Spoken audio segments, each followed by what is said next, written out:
2. Salmo número 2. Maria Cecília está adorando, irmão. Está adorando, está louvando a Jesus. Então você também espiche aí e adora Jesus também. Tá bom? Glória a Deus. Glória a Deus. Glória a Deus. Irmãos, deixe a sua Bíblia aberta no Salmo número 2. Esse Salmo, eu confesso que domingo mesmo, depois de ter ministrado a palavra, eu já tinha no meu coração e entendido do Senhor de trazer esse salmo. Antes da gente ler, eu queria introduzir a seguinte questão. Nós, nos dois últimos domingos, nós nos debruçamos em cima do capítulo 1 do livro de Colossenses. A gente olhou para a primazia de Cristo na redenção, na criação, no modo como Ele nos uniu novamente a Deus pelo seu sacrifício, nos reconciliou com Deus Pai, e Ele tem toda a autoridade. O texto que nós lemos semana passada falava que Ele era o cabeça da onde? Da igreja, de todas as coisas. Ele é o início, o princípio de todas as coisas. Ele é o primogênito dentre os mortos, dando a Cristo toda a autoridade e supremacia de todas as coisas. E assim, no domingo, depois de ter ministrado essa palavra, na oração final, orando, veio a mim o Salmo de número 2. E assim, a gente às vezes trabalha aqui na igreja com séries, como a gente fez em algumas vezes, e também a gente nas sextas-feiras, quando a gente se reúne, por vezes a gente trabalha alguns temas. Hoje será a última ministração dessas três que eu estou ministrando no coração de vocês, sobre a supremacia de Cristo. Nós vamos falar novamente sobre a autoridade de Cristo, essa autoridade suprema, onde Ele governa sobre todas as coisas. Então esse assunto não vai ser novo, mas eu creio que vai trazer a nós um compromisso, um comprometimento, porque esse salmo ele nos convida a algumas aplicações da nossa vida diária, e a gente vai chegar lá, que são os últimos versículos. Então, novamente aqui, a gente vai ter sim um tema falando sobre a preeminência de Cristo. Cristo tem primeiro lugar em todas as coisas. Então, é uma minissérie, tá bom? Foram 3 domingos que a gente refletiu e foi ministrado a respeito da supremacia de Cristo. Salmo 2, a gente vai falar sobre isso novamente. A convicção que a gente precisa ter no nosso coração é que o trono de Deus não será abalado nunca. Então, lendo esse salmo, a gente vai perceber isso. Existem diversos tipos de salmo no saltério, na palavra de Deus. A gente vai ver salmos de lamento, a gente vai ver salmos de adoração, orações no livro de Salmos. A gente vai ver Davi profundamente arrependido do seu pecado e ele rasga o seu coração diante de Deus. Mas esse salmo aqui, ele é específico, porque ele é um salmo messiânico. Ele aponta para Cristo. O cumprimento desse salmo, ele somente se cumpre de forma total na pessoa de Jesus. Embora, historicamente, esse salmo está ligado e atrelado ao rei Davi. Amém? Então, assim, historicamente, a referência desse salmo é Davi.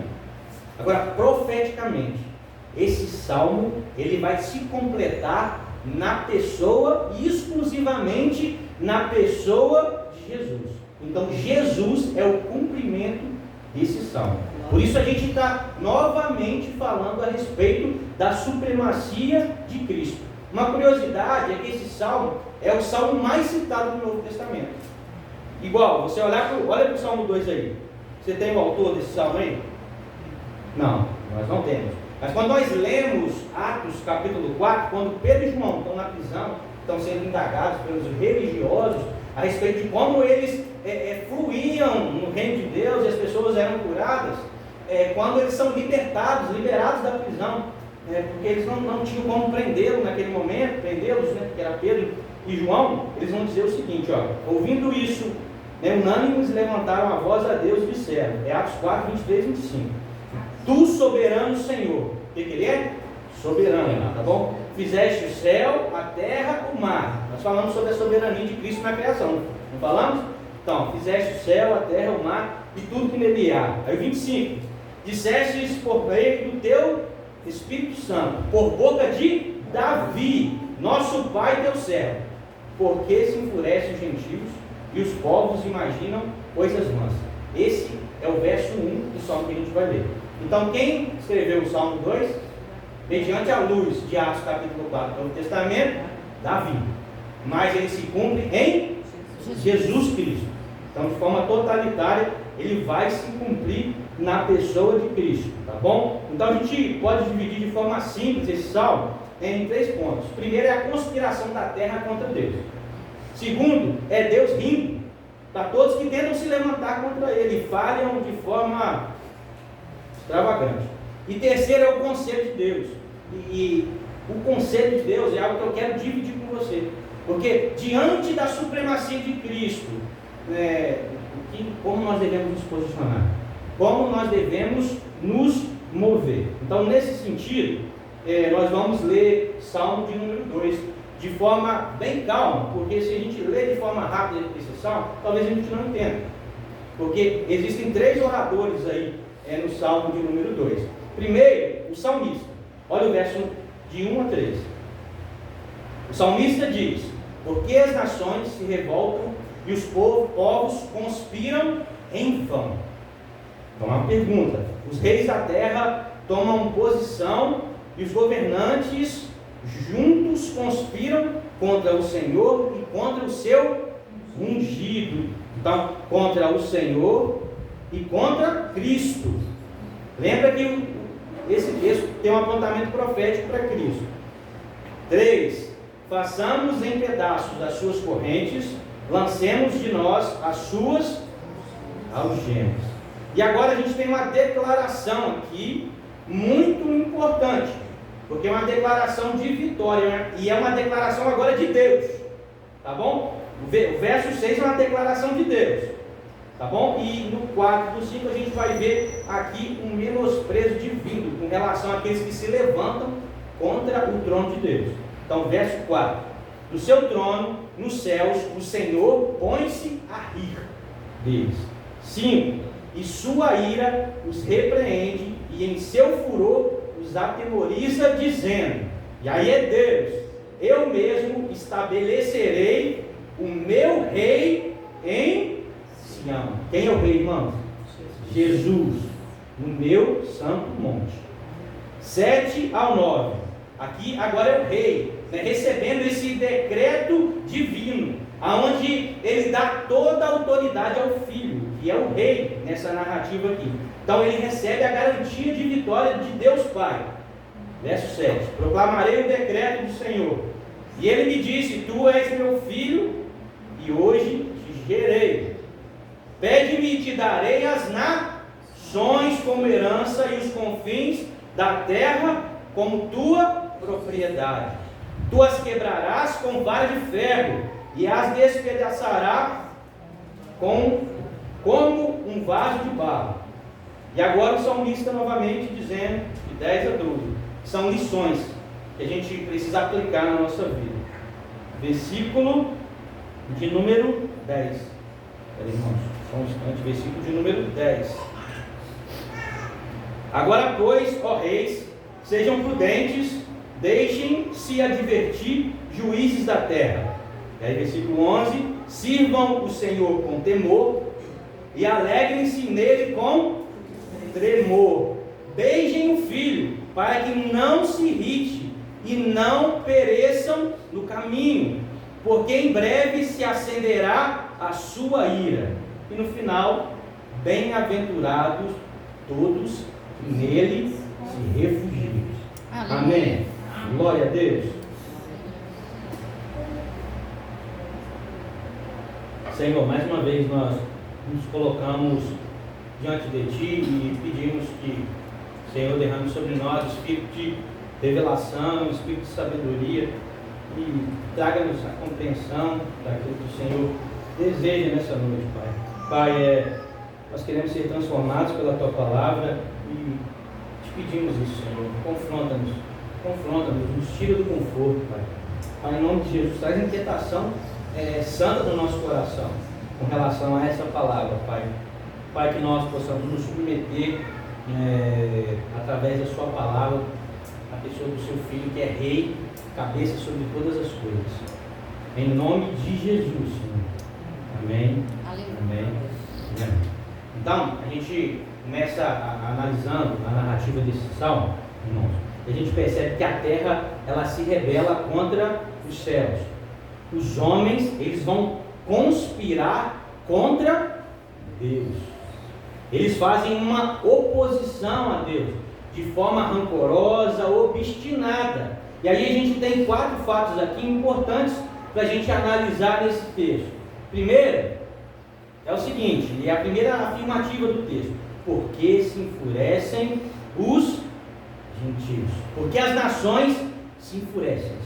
Então, como as nações estão? Enfurecidas. As nações estão enfurecidas. É a realidade que esse salmo nos traz. E perceba, contra quem elas estão enfurecidas? Elas não estão enfurecidas entre elas mesmas. Não é nação contra nação, mas é nação que se junta contra Deus.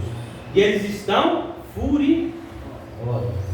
A expressão furioso aqui é como se um mar estivesse muito agitado e se chocando contra as rochas. Então, o que a gente consegue perceber nesse versículo é que as nações tentam destronar, tentam destruir Deus. Então eles se rebelam de forma universal contra o governo divino. E por que se opõem contra o governo divino? Essencialmente porque o pecado está em nós. O pecado está em nós. O pecado está em nós. Nós nos revoltamos contra as leis divinas. Então, como as nações estão? Enfurecidas. Enfurecidas contra quem? Contra Deus. Deus e contra o seu ungido. Em segundo lugar, o texto vai dizer: e os povos imaginam coisas vãs. O que passa na cabeça dos povos é imaginar coisas sem sentido. Amém? Vocês estão aqui? Então, o plano deles é destituído de proveito, porque eles pensam coisas vãs, eles pensam coisas inúteis, porque a rebelião contra Deus, irmãos, é algo completamente irracional e sem esperança alguma. É vã, porque como se rebelar contra Deus, irmãos? Como ter esperança nessa guerra? Sabe, é vã o pensamento dos povos, porque o desejo deles é construir altares para si mesmos. Pensa, eles estão enfurecidos contra aquele que está no alto e sublime trono. Então o desejo é destronar aquele que está no trono. Mas não tem como haver esperança nisso. Como você vai destronar Deus? Como você vai ter esperança? Você não age de forma racional. Nesse sentido, isso é loucura. Então o ser humano, por conta do pecado, ele tenta destituir Deus de seu governo. Só que ele falha de forma miserável. Beleza? Então a gente já tem dois pontos aqui nessa primeira frase, nesse pequeno textinho que nós lemos aqui. Em terceiro momento, quando a gente olha para o verso 2, a gente percebe o seguinte: que existe uma oposição aberta, não só contra Deus, mas contra o seu rei, que profeticamente é Cristo Jesus. O texto vai dizer, e continue com a sua Bíblia aberta: os reis da terra se levantam e os príncipes conspiram contra o Senhor e contra o seu ungido. Perceba que quando em Atos, Pedro e João, eles citam o capítulo 2, de Salmo, verso de número 1, quando eles são perseguidos por causa de quem? Por que Pedro e João estão sendo perseguidos? Por causa da mensagem de Jesus. Jesus já tinha sido assunto aos céus, e Pedro e João estavam se movendo pelo nome de Jesus. Qual é a frase que Pedro e João dizem do texto de Salmo? Porque as nações se levantam. Porque elas pensam coisas vãs. Então, essa oposição contra o reinado dos céus. Então, assim, abertamente os reis se levantam contra Deus e contra o seu ungido, contra Cristo. E além, irmãos, contra Cristo e contra a sua igreja. Contra Cristo e contra a sua igreja. E a gente vê a motivação da conspiração. O salmista vai dizer no verso 3: rompam os seus laços e sacudam de nós as suas algemas. Os homens querem viver de forma deliberada, irmãos, no pecado. A nossa carne quer se entregar de forma deliberada ao pecado. A escravidão que nós pegamos alguns domingos, que pode lançar no jugo e nos escravizar. Então os homens se empenham em se livrarem, entre aspas, de Deus e de seu ungido. Livrarem de toda restrição, entre aspas, irmãos, com relação àquilo que Deus nos responsabiliza pela sua palavra. Alan Herman vai dizer o seguinte: os homens pecaminosos nunca se dispõem a andar dentro das fronteiras que Deus impõe às suas criaturas. Eu vou repetir: os homens pecaminosos nunca se dispõem a andar dentro das fronteiras que Deus impõe às suas criaturas. Por quê? Porque para eles o jugo e o fardo são pesados. Para aqueles que estão em Cristo, o jugo e o fardo são leves. Amém? Amém. Vamos dizer, eu espero para você o jugo, o fardo de Cristo seja leve. E assim você está entendendo, você está andando, né, na mão do Evangelho, sabe? Ou a palavra que vai dizer, né, que os estatutos não são penosos, suas leis não são penosas, sabe? Então, por isso eles se opõem, e por isso eles se concordam entre si, e querem destituir Deus de seu governo. Eu me lembro do texto quando Pilatos ele vai indagar os sacerdotes e vai falar: ele se é o rei de vocês? E eles vão dizer o seguinte: nós não temos rei senão César. Cristo não é nosso rei, César é o nosso rei. Então, essa é a realidade daqueles que estão longe de Jesus, divorciados da sua presença, divorciados da sua palavra. Quando o homem ele peca de forma deliberada, quando o homem está escravo do pecado, ele se levanta contra Deus, porque ele quer erguer um trono para si mesmo, dentro do seu coração. E assim, irmãos, Salmo de número 2 é um convite aberto. Salmo de número 2 é uma graça para aqueles que desejam andar com Cristo e seguir os seus estatutos. Porque nós já lemos o levante, porque o levante, irmãos, daqueles que estão separados de Deus, é como se eles estivessem agora prontos para a guerra. A fúria dos homens, ao se levantarem contra Deus, é dizer o seguinte: eu estou pronto para guerrear contra os céus, contra Deus, contra toda a sua autoridade. Mas o máximo que o homem consegue, irmãos, é receber de Deus um riso. E é o que o texto vai dizer. Porque ninguém pode lutar contra Deus, irmãos. Ninguém que luta contra Deus prevalece. Porque Deus não tem rival, irmãos. Deus não tem rival. Deus não está a ponto de perder o seu governo. E é por isso que Ele ri dos céus. e zomba daqueles que se levantam contra ele. A palavra vai dizer que Deus simplesmente ri por quê, irmão? E olha como Deus age, queridos. Deus reage com humor, porque ele ri contra uma conspiração que é enfurecida, mas sem esperança nenhuma. Porque você vai lutar contra Deus, irmão? Você acha que Deus se sente ameaçado do seu trono? Deus se sente ameaçado do seu trono, irmãos, quando os homens se levantam. Versículo 5 vai dizer: na sua ira, a seu tempo, lhes há de falar, e no seu furor os confundirá. Sabe? Enquanto os homens se levantam contra Deus, Deus vai rir. Deus ri do seu alto e sublime trono. E ele fala: na sua ira, a seu tempo, lhe há de falar, e no seu furor os confundirá.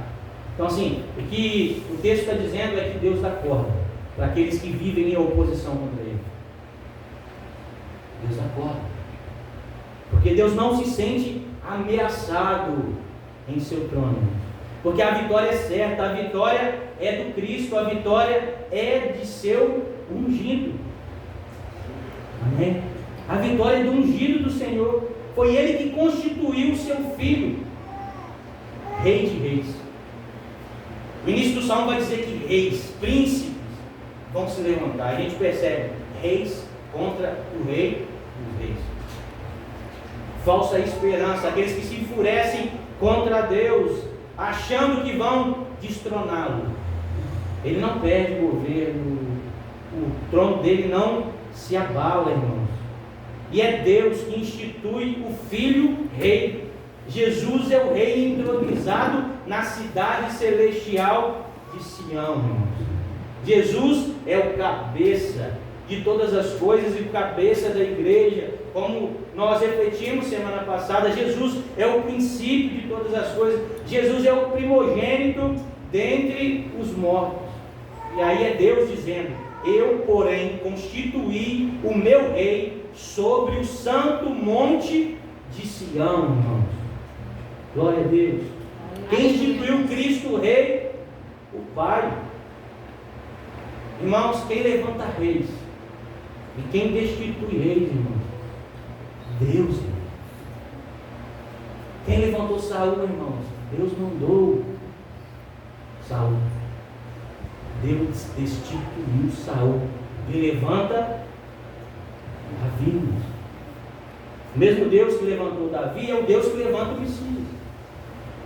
E agora, dá esse governo e essa autoridade que é para todo sempre, que não tem fim. Por isso ele merece toda a primazia, supremacia, preeminência, primeiro lugar.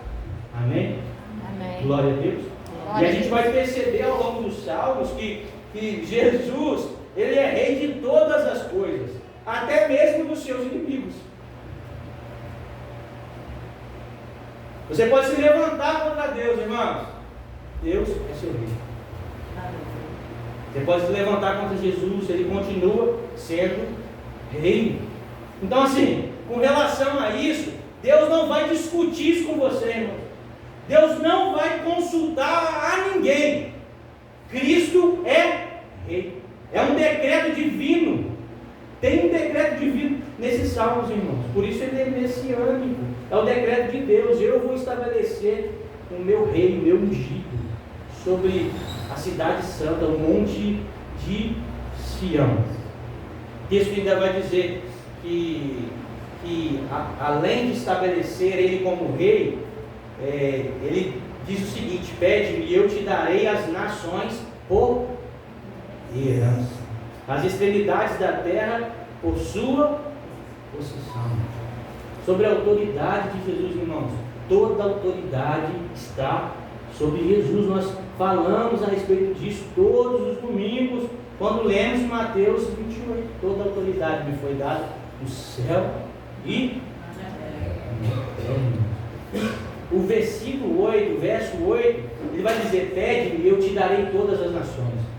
Isso comprova que tudo está sobre o reinado de Jesus. As nações se levantam contra o ungido, as nações se levantam contra o Senhor, e Deus está falando assim: pede, eu vou te dar todas as nações, inclusive as que se levantam contra ele. Então isso aponta mais uma vez para a supremacia de Cristo. Então as nações que se levantam são herança para o Filho. A igreja, que somos nós, irmãos, também nós somos presentes de Deus para o Filho ungido. Aleluia. Amém? Do Filho ungido. Então assim, de direito, irmãos, Cristo é rei pelo seu penoso trabalho e na economia da Trindade também, ele se levanta como rei. Amém? Glória a Deus.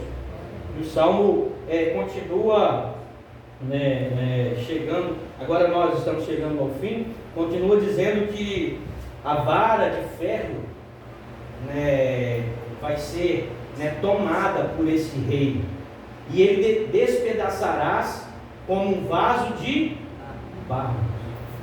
Então assim, a vara, e aqui em algumas versões talvez esteja certa, alguém está aí com a versão escrita certa, mas a gente pode também fazer referência a um pastor que tem uma vara, um cetro em suas mãos, e ele usa ela para duas funções, tanto para separar o rebanho, quanto para ir contra aqueles que se levantam contra o seu povo. E nesse símbolo de autoridade, porque o cetro é um símbolo de autoridade, a gente vai ver o salmista relacionando, sendo o cetro como um cetro de ferro, e aqueles que o cetro vai despedaçar como barro.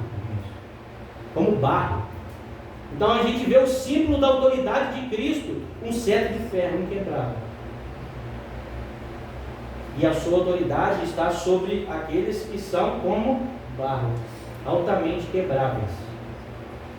Altamente quebráveis, irmãos. E esse somos nós que, se levantarmos de forma rebelde contra Deus,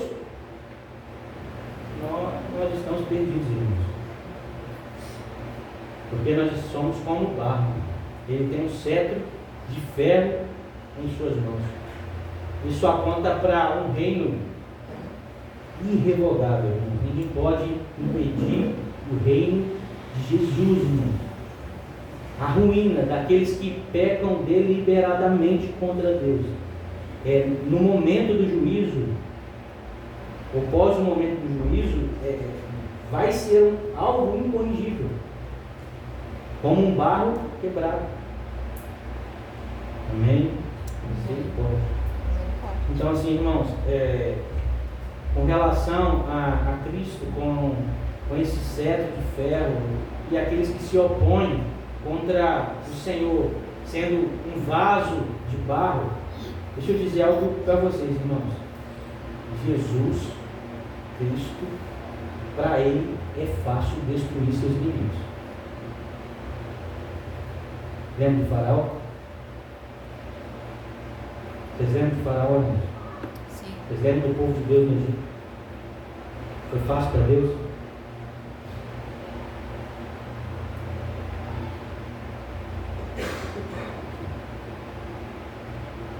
Não se rebele contra Deus, irmãos. Não viva uma vida deliberada, de forma deliberada no pecado, irmãos. Se volte para Deus, em nome do Senhor Jesus.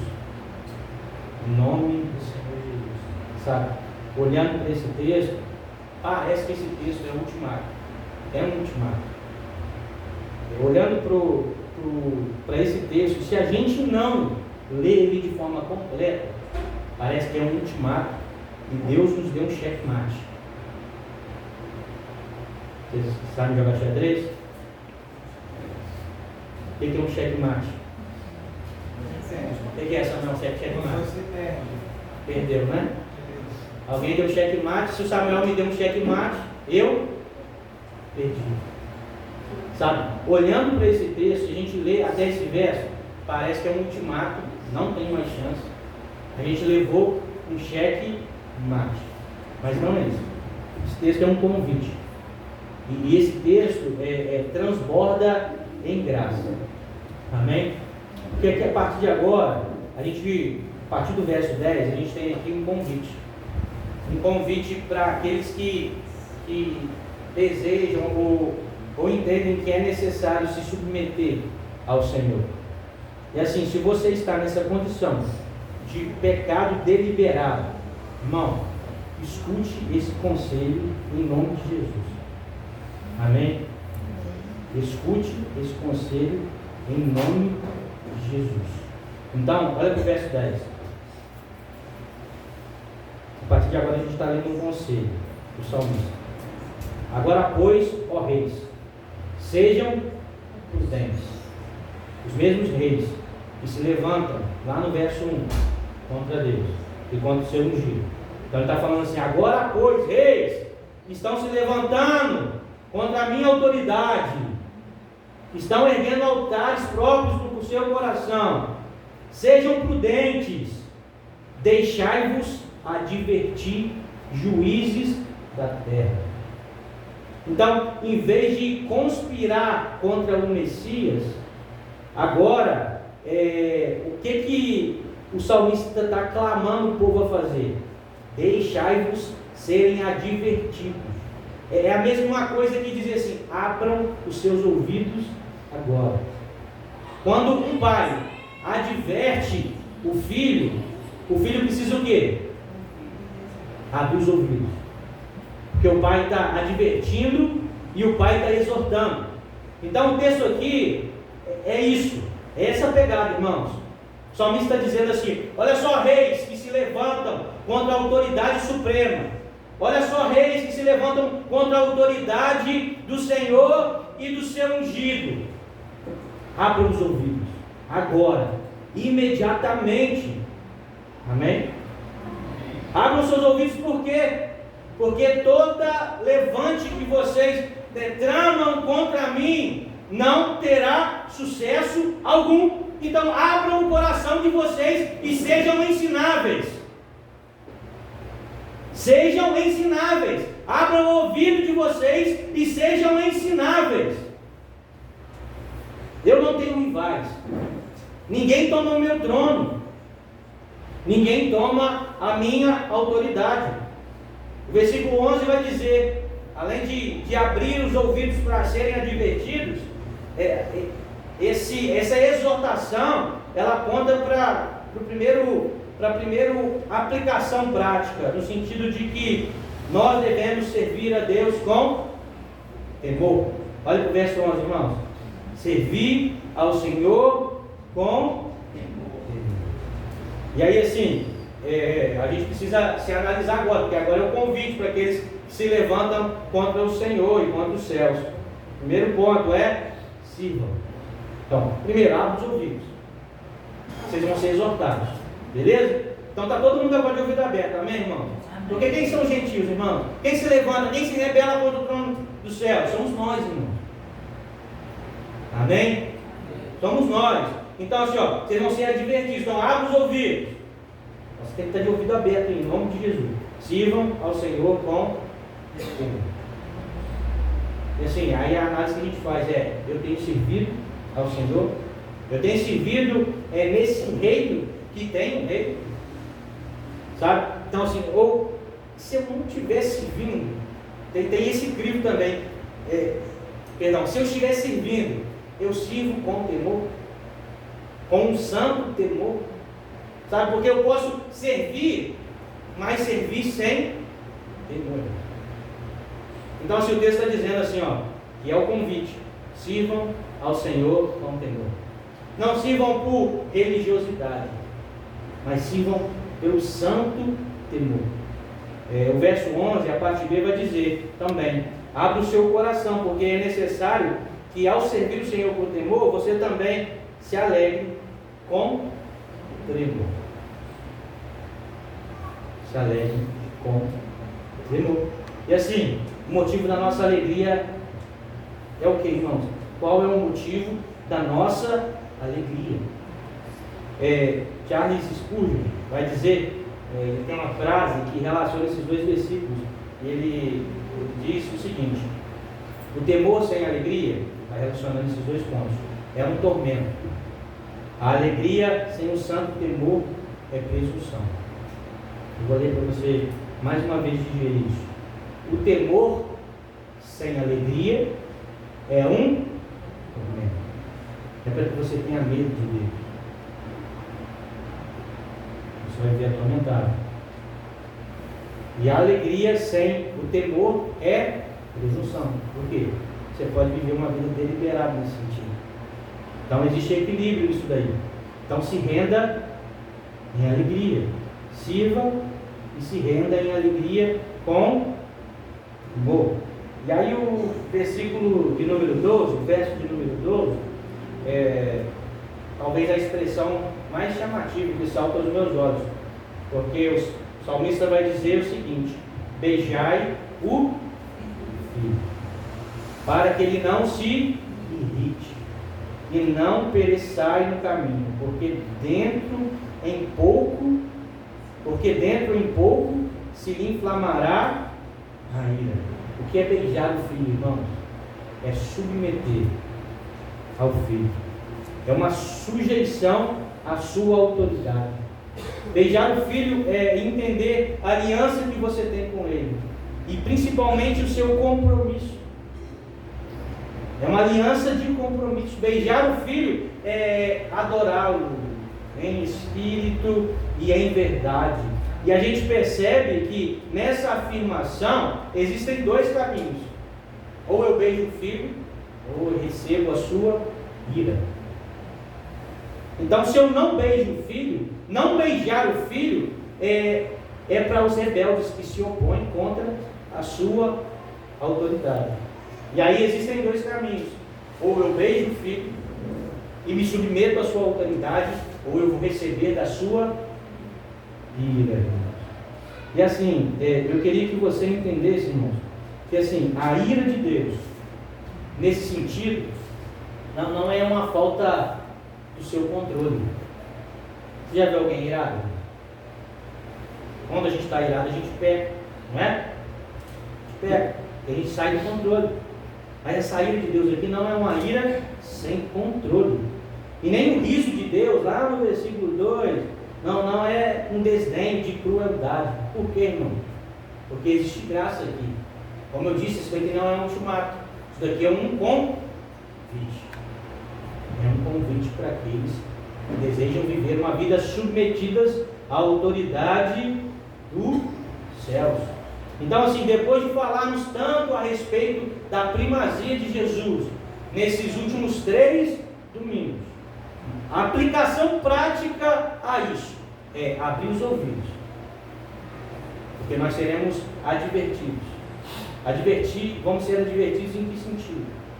A gente precisa servir a Deus com temor, se alegrar com tremor, beijar o filho, que é um sinal de submissão à sua autoridade, uma submissão leal, uma submissão em adoração.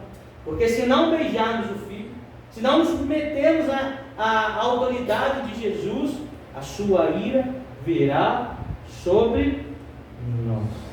E assim, o último verso, a última frase desse texto, ele vai falar a respeito da bem-aventurança. Perceba que o capítulo 1 de Salmo, assim, o outdoor do capítulo 1 de Salmo é o quê? Bem-aventurado. Não é? Como começa o Salmo de número 1? Bem-aventurado. O Salmo de número 2, ele termina com uma bem-aventurança. E o Salmo de número 2 vai terminar dizendo: bem-aventurado todos que neles se refugiam, que neles se escondem, que neles confiam. Irmãos, beijem o filho na confiança de que nós não receberemos a sua ira, porque fomos justificados pelo sangue de Jesus e entendemos que a cruz de Cristo é para nós, mas também nos responsabilizamos no sentido de que a submissão de Cristo a Cristo, ela deve ser algo sério e não devemos viver a vida de forma deliberada. Vivemos de forma deliberada nos levantando contra o Filho, que é o ungido de Deus, e contra Deus, com certeza sua ira cairá sobre nós.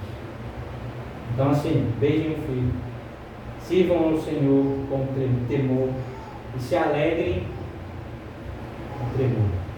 Amém? Glória a Jesus. Então a gente encerra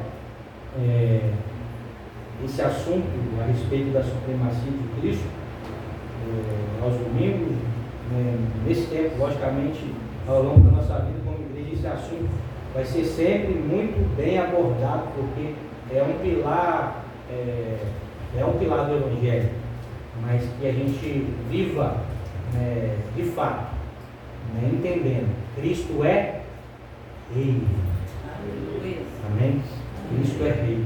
Triste vai ser se algum de nós nos calarmos e não conseguirmos proferir que Cristo é Senhor. Sabe? Porque se vivermos de forma deliberada, nós nos calaremos e não sairá dos nossos lábios a afirmação: Cristo é Senhor. Que isso não aconteça conosco. Existe um convite a nós. Nessa noite nós expomos aqui.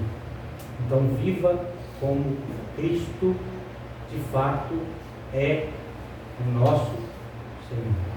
Amém? Se coloque de pé. Nós nos dobramos diante de Ti e depois da reflexão dessa palavra, Senhor, nós pedimos perdão, Senhor.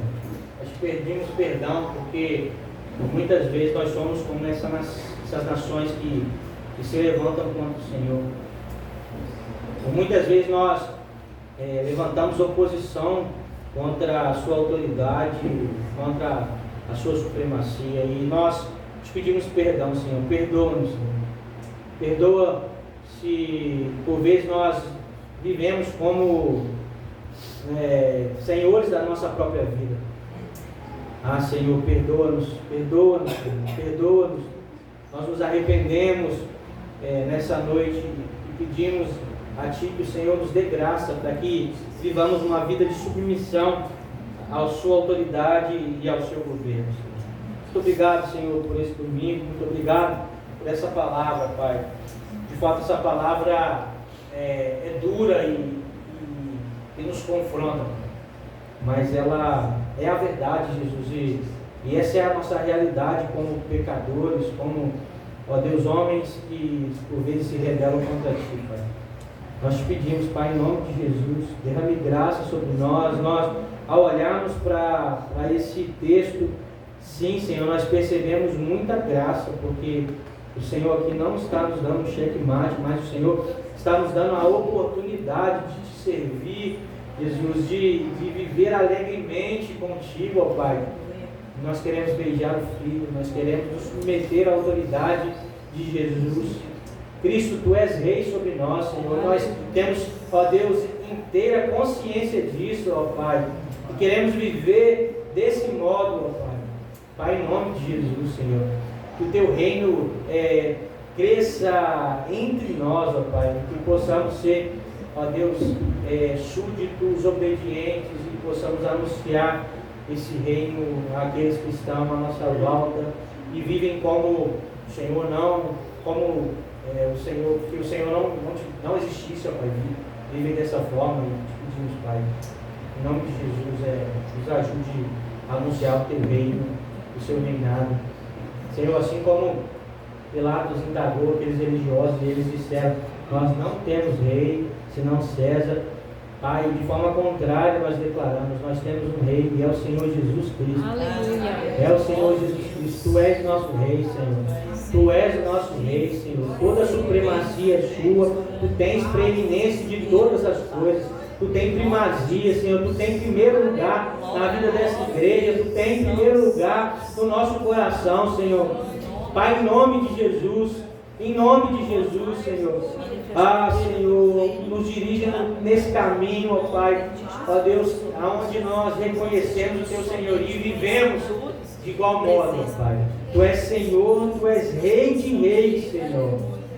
Ah, Senhor, Tu és Rei de reis, o Teu trono não pode ser abalado, Jesus Cristo. Ninguém pode se levantar contra Ti, Senhor. Todos que se levantam contra Ti se frustram, Senhor. Toda a esperança, Jesus, ó Deus, está em Ti e no Seu reinado, Senhor. Sobre a nossa vida individual, sobre a nossa família em casa, sobre os nossos negócios, sobre essa igreja, Senhor. Estabeleça o Seu reino sobre nós e de forma humilde, Senhor, que sejamos servos comprometidos com esse reino, ó Pai. Obrigado porque o Senhor nos tirou do império das trevas e nos incluiu nesse reino de amor, Senhor. Que vivamos, Jesus, que vivamos para cumprir, Jesus, os Seus propósitos e o Seu interesse, Jesus, Seus interesses nessa terra, Senhor, como Seus súditos, ó Pai. Em nome de Jesus. Amém.